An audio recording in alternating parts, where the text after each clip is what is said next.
After the expulsion of French troops, a critical question loomed over Burkina Faso. How would Captain Ibrahim Traoré confront the growing threat of terrorism without support from traditional Western allies? This challenge demanded immediate and strategic action.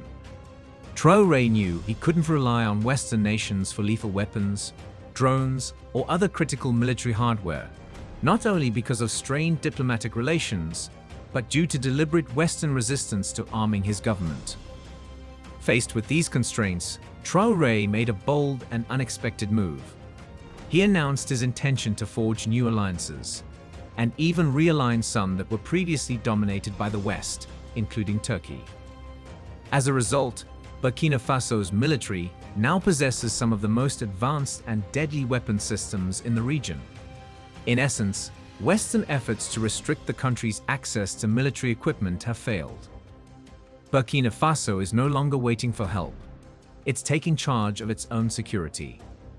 But what exactly has the country acquired?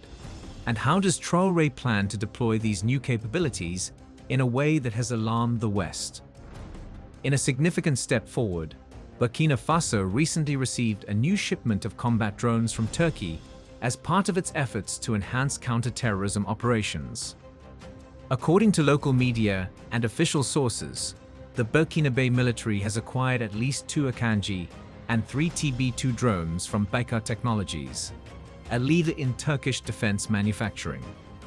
Reports suggest the full shipment may include up to 12 drones in total, all designed for precision strikes and real-time surveillance.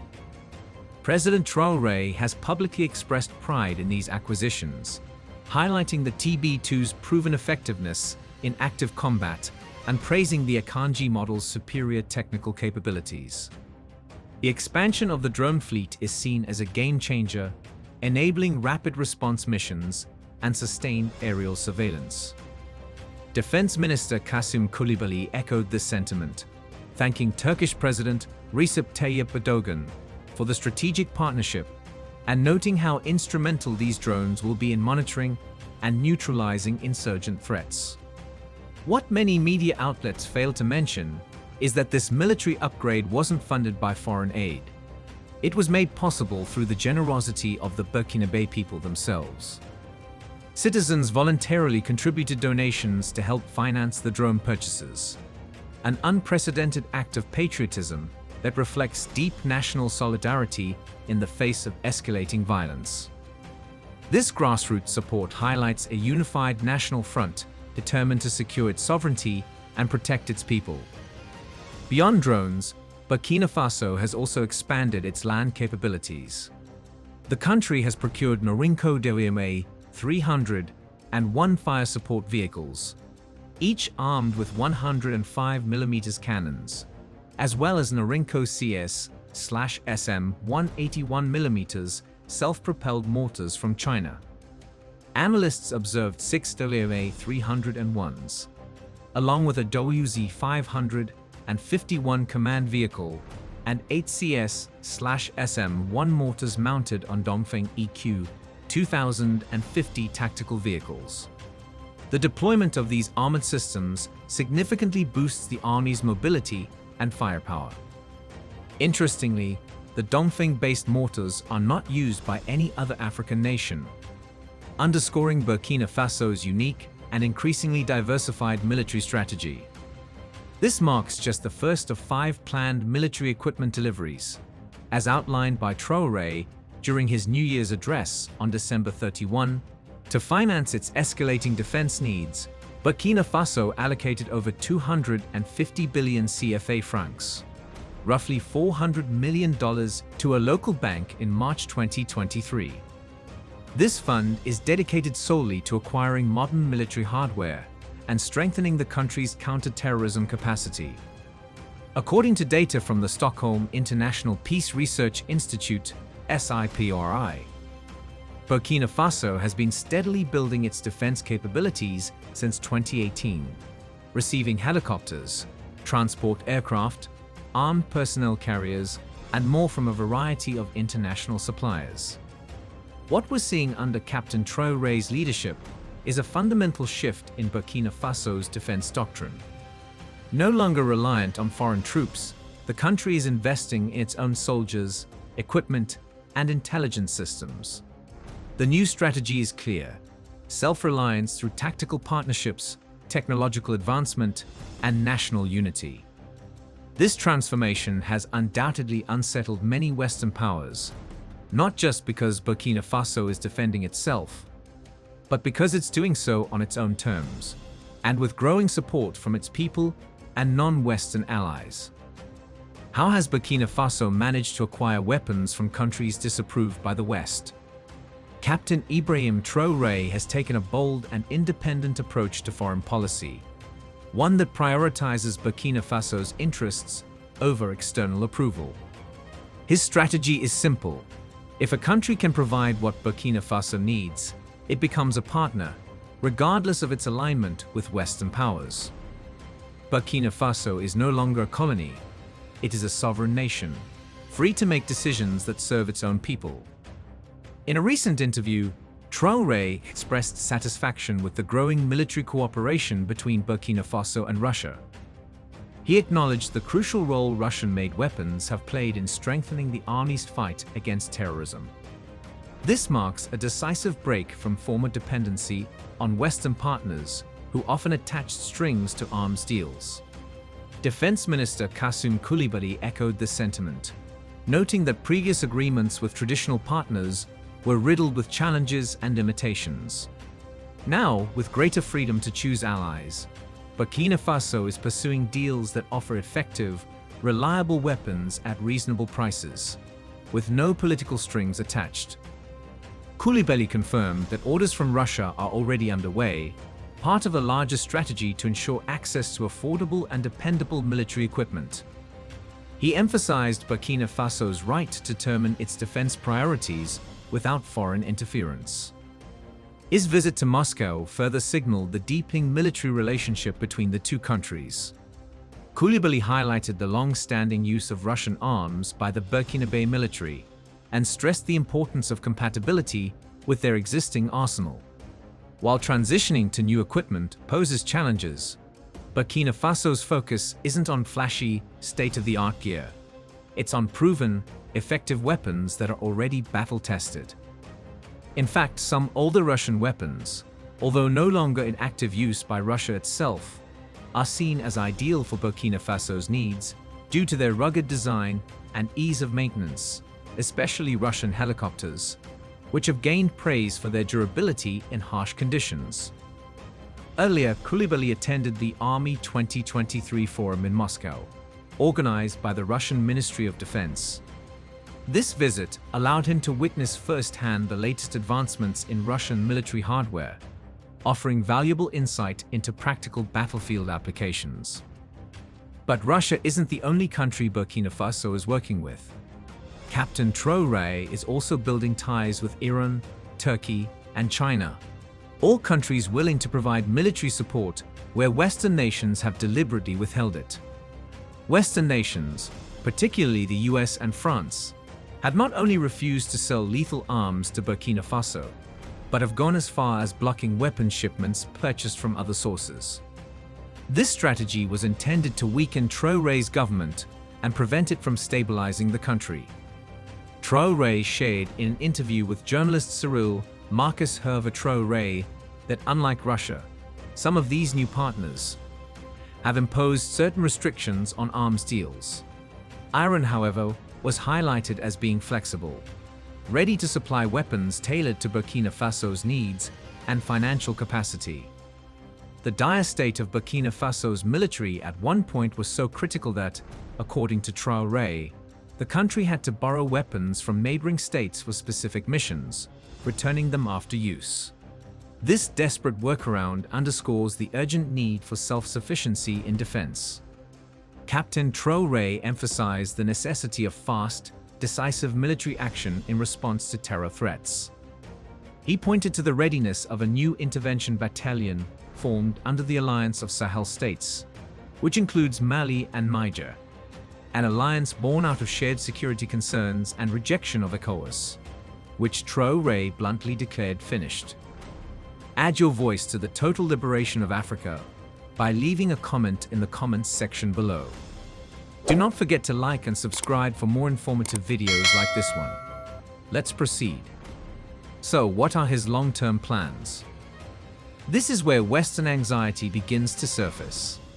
The West didn't want Burkina Faso to acquire lethal weapons for one simple reason: to keep Traoré entangled in a cycle of instability.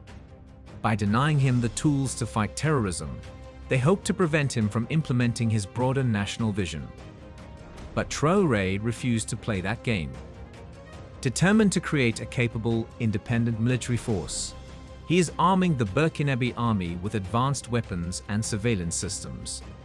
His goal is to eliminate the country's dependency on foreign troops and equip Burkina Faso to manage its own security.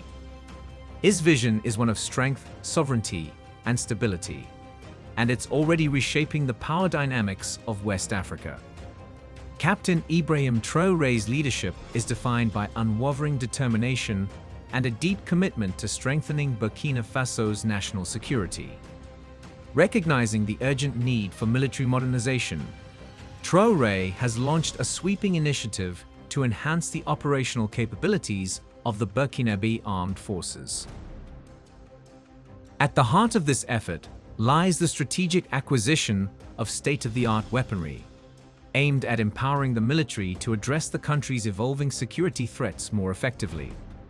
Alongside these investments, rigorous training programs are being implemented to ensure troops possess both the equipment and the expertise necessary to defend the nation and protect its people. A cornerstone of this new defense strategy is a growing alliance with Russia, a global powerhouse in military technology.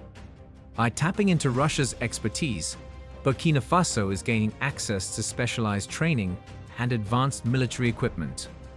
This partnership reflects a significant pivot away from traditional Western reliance, as Traoré seeks to assert the country's sovereignty and reduce its dependence on former colonial powers. Through these alternative partnerships, Traoré envisions a Burkina Faso that stands confidently on the international stage, equipped to face its security challenges with resilience and autonomy. This partnership with Russia isn't just strategic, it's personal and historical. As Traoré himself has noted, "We feel like family," drawing parallels between Russia and Africa's shared history of sacrifice and resistance. Both peoples, often erased from mainstream narratives, played pivotal roles in the global fight against oppression. Russia against Nazism in World War II, and African ancestors who were forcibly conscripted to liberate Europe. Today, Traoré sees Burkina Faso as facing a new form of oppression: modern-day imperialism. For over 8 years, the country has been grappling with a brutal wave of neo-colonialism, an attack on its independence masked as international cooperation. But Traoré refuses to portray Burkina Faso as a victim. "Our ancestors taught us that a slave who cannot revolt does not deserve pity," he states boldly. "We are not looking for sympathy. We are committed to fighting back." This spirit of resistance has inspired people across the country. Citizens from over 20 communities have volunteered to defend their homeland, forming what are known as the Volunteers for the Defense of the Homeland, VDPs. However, while these brave civilians are praised domestically, some foreign powers and even African leaders aligned with the West label them as militias, a stark double standard, especially when similar actions in Europe are celebrated as patriotic. Traoré challenges this hypocrisy and calls it out for what it is: a continued attempt by imperial powers to control African nations and undermine their sovereignty. Central to Traoré's mission is the creation of a self-sufficient military force, one that no longer relies on foreign troops, particularly those from France and other Western nations.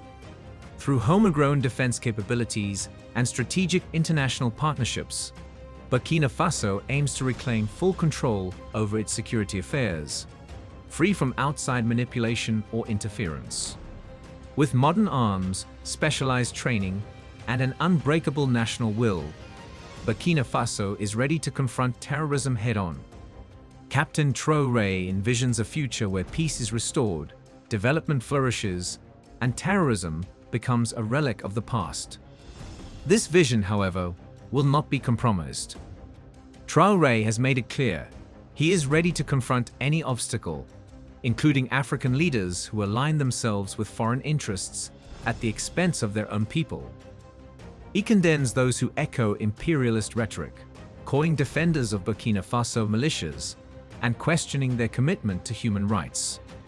What human rights are we talking about? He asks pointedly. It is shameful. He calls on his fellow African leaders to stop behaving like puppets, dancing every time the imperialists pull the strings. Instead, he urges them to stand with their people, defend their sovereignty, and stop being complicit in a system that continues to oppress Africa from within. But how will this be done?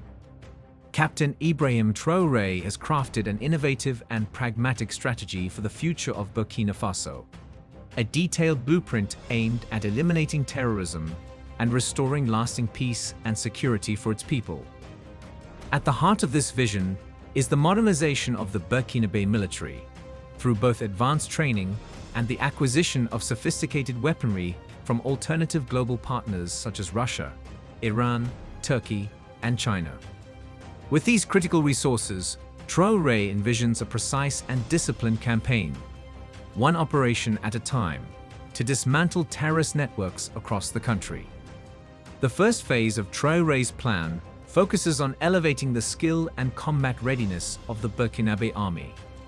Through rigorous, specialized training programs, troops are being equipped with the tactics, strategies, and discipline needed for effective counter-terrorism operations.